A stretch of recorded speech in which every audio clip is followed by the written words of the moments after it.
Et coucou tout le monde, bienvenue sur la chaîne Messaroom Naturel. Alors aujourd'hui, unboxing avec les Corponotus angusticolis.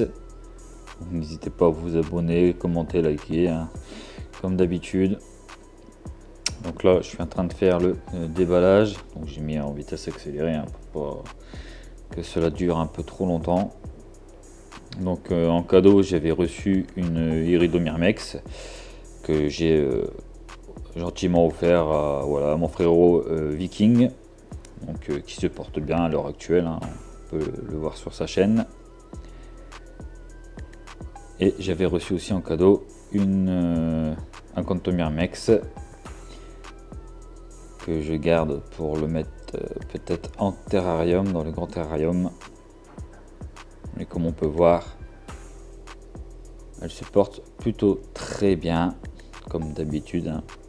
Donc ces fourmis venaient de chez Esprit Fourmi, les angusticolis.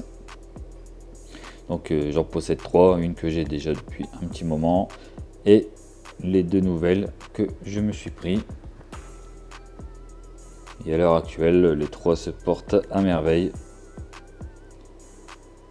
Donc là, quand on les reçoit dans des tubes, bah, forcément avec de la terre, hein, c'est ce qu'il faut pour elles. Donc moi, je vais les déménager et les mettre dans mes propres tubes que j'ai l'habitude de faire pour cette espèce où j'ai un taux de réussite plutôt très bien. Donc je rappelle, hein, ce sont des angusticolis hein, qui font environ 2,8 mm. Hein, ce sont vraiment des monstres en origine. C'est très gros. On peut le voir pareil par rapport à la Iridomyrmex à côté. C'est vraiment énorme comme fourmi. Donc elles nous viennent d'Asie. Ceux-là viennent de Chine exactement. Hein.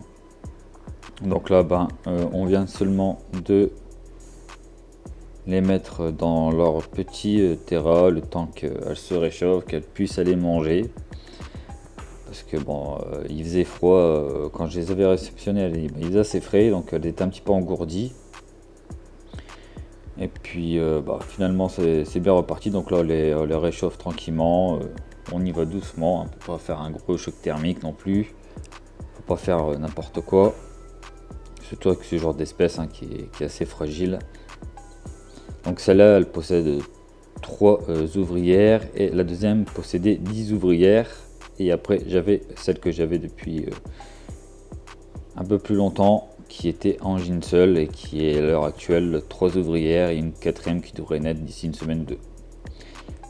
Donc là on peut voir là sont déposées au niveau du terra, ça me permet d'avoir vraiment dans l'air ambiante la température que je veux. Mais c'est vraiment une super belle, c'est vraiment une des corpos que j'adore le plus, vu à la taille et tout. Voilà, vous voyez, il y a beaucoup de terre, ça c'est le tube que j'ai reçu. Hein. Donc ça me plaisait pas trop, donc moi j'ai fait déménager et je préfère qu'elles fassent elles-mêmes leur tube. Alors souvent elles vont prendre la terre et elles vont mettre au niveau du coton pour réguler bien leur température, l'humidité. Et à l'avant je vais mettre du coton avec un tuyau de 16, ce qui va pouvoir avoir une humidométrie plutôt stable et que tout ne va pas s'évaporer par l'avant du tube. Mais franchement vraiment top. Et là elles étaient sorties, elles sont parties boire leur liquide sucré, ça leur a fait du bien.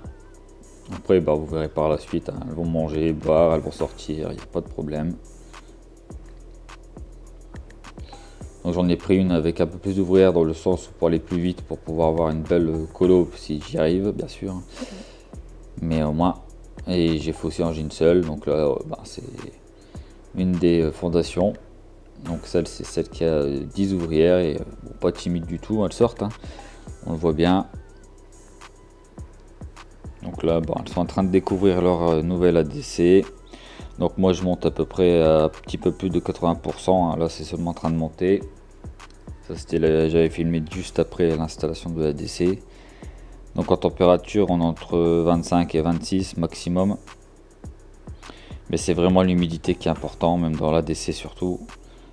Et il n'y a que comme ça que j'ai vraiment des grosses pontes et j'ai pas de problème Au niveau, souvent c'est les cocons où elle les jette, elles font n'importe quoi avec. Et puis en mettant comme ça, ça s'est plutôt bien passé. En tout cas, à l'heure actuelle où je vous parle, où je tourne la vidéo, j'ai des naissances régulières sur les trois. J'ai des gros couvains sur les trois, des cocons chez les trois. Et ça se développe tout doucement, mais ça se développe très bien. Donc assez content. En sachant que c'est plutôt la nuit que ça sort. Franchement, la journée, elles ne sortent jamais. Par contre, la nuit, c'est assez actif. On les voit facilement se promener, aller chercher de la nourriture, aller chercher le liquide sucré, etc. Donc souvent, vers 22 h, ça commence à sortir. Mais il faut vraiment attendre la nuit. Mais ce sont des fourmis plutôt nocturnes au début. Après, par la suite, avec peut-être beaucoup plus d'ouvrières, elles seront peut-être moins timides la journée. Mais à l'heure actuelle, non. Donc là, j'avais reçu, dans le tube, il devait avoir 11 ouvrières. Mais quand j'ai reçu, il y en avait une ouvrière qui était décédée. Donc ça me faisait d'une fondation à 10 ouvrières. Et puis directement, elles l'ont jeté le plus loin possible du tube de fondation. Donc je l'ai pris et je l'ai retiré tout de suite, le cadavre. Donc là c'est une ouvrière qui attend, elle fait ses petits repères. Forcément c'est un nouveau monde pour elle, elles n'ont pas été habituées à une ADC, donc elle découvre. Mais c'est vraiment la seule campo que j'adore le plus que tout. Alors pas plus que tout par rapport aux mes sœurs, mais au niveau des campos, c'est vraiment ma préférée. Elles ont franchement, au niveau des antennes, déjà, c'est impressionnant. Elles touchent à toutes leurs antennes. On voit vraiment que ça leur sert vraiment à savoir ce qui les entoure. Après, c'est assez haut sur pattes. Je peux vous garantir que ça va à une vitesse impressionnante. Et même au niveau, voilà, comme vous voyez, ça va très vite. Ça grimpe, ça passe l'anti-évasion sans problème. Elles vont sur le périphérique, elles savent courir avec l'anti-évasion sur le périphérique, elles savent courir à une vitesse impressionnante. Donc là vous voyez, j'ai mis le coton avec le petit tuyau de 16 pour vraiment avoir une humidité impeccable. Là on les voit, elles sont toujours en train de découvrir leur ADC. Et j'ai mis dans les ADC ces petites sondes, température, hydrométrie. Parce que pour cette espèce, l'hydrométrie est vraiment importante. Et surtout ne pas surchauffer cette espèce. C'est pas une espèce qu'il faut monter à 28 ou quelque chose comme ça. Le 25, 26 c'est très bien. Moi c'est ce que je fais et ça fonctionne plutôt très bien actuellement. Les trois sont toujours en pleine forme. Grosse ponte, couvain, etc. Donc là c'est quand je les avais reçus. Donc peut-être je crois que c'était le lendemain. Et on voit déjà qu'elles travaillent au niveau du coton. Elles vont prendre la terre, elles vont entourer un peu le coton et elles vont laisser en fait elles sont en train de réguler elles-mêmes leur humidité. Donc ça c'est vraiment pas mal. Ça permet que elles ont l'humidité qu'elles veulent. Donc on voit déjà du couvain. Et on voit la gyne, c'est vraiment un monstre. La taille est juste impressionnante. Je rappelle bien, on n'est pas loin des 3 cm pour une gyne. Alors la moyenne c'est de 8, mais bon, il y en a qui sont un peu plus grosses. Et que voilà, celle-là est un peu plus grosse que les deux autres. Donc vous voyez, après c'est comme toutes les fourmis, vous en avez des gynes plus petites, des gynes un peu plus grandes. Celle-là c'est vraiment ma plus grosse que j'ai, elle est vraiment assez costaud. Donc là les ouvrières vont s'occuper de la gyne et de l'entretien, de mettre le tube comme il faut. Là on voit bien une ouvrière en train de manger. Alors chez moi elle mange assez facilement, j'ai pas de galère sur ça, c'est ça qui est pas mal. On les voit vraiment, comme je vous dis, elles sortent que la nuit, donc la nuit là on peut faire de belles vidéos parce que elles sortent, la journée elles ne sortent pas. Donc là j'aurais mis des verres de farine. Et puis on la voit, elle se régale. Et vous allez voir après, quand on va un petit peu plus se rapprocher, vous allez voir même les petites... au niveau de la bouche, vous allez voir comment ça prend. C'est assez marrant. Mais c'est très tactile au niveau des antennes. C'est vraiment impressionnant. Les antennes touchent vraiment tout. Alors regardez, vous allez voir, en dessous, ça va On va voir des petits poils après qui sont en train de boire. C'est vraiment une belle image.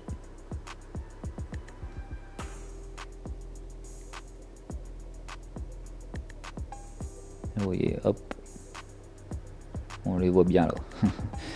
Non, franchement, c'est vraiment une magnifique espèce. Mais c'est vraiment la taille où vraiment les gens sont impressionnés. Ce sont vraiment des gros gabarits. Et rien qu'une ouvrière est beaucoup plus grande qu'une, par exemple, qu'une Gine Messor Barbarus, par exemple. Alors que c'est une première génération. Et puis bah elle se régale, hein. Franchement, c'est vraiment un plaisir de les voir manger comme ça. Puis vous allez voir, il y a pas mal de scènes comme ça que j'ai pu filmer à droite à gauche. Une vidéo qui m'a pris quand même pas mal de temps pour les filmer, pour avoir des scènes comme ça. C'était pas facile. Donc là, bah, elle est sur un abreuvoir by Formica. Et puis bah en fait, bah, elle est en train de boire tout doucement. Il y a quelques petites gouttes qui ont coulé. Et puis bah elles se régalent à ce moment-là, hein. Elles sont en train de boire. Et souvent, une fois qu'elles ont bu, elles vont direct au tube et elles donnent à tout le monde, quitte à faire 2-3 voyages. Mais elles le font sans aucun problème. Donc là, on est encore au soir. Je leur avais mis de la mouche. La mouche, elles adorent ça. Et vous allez voir qu'elles vont le rentrer dans le tube, hein. Ah, donc l'ouvrière la prend sa mouche et va la ramener directement dans son tube de fondation.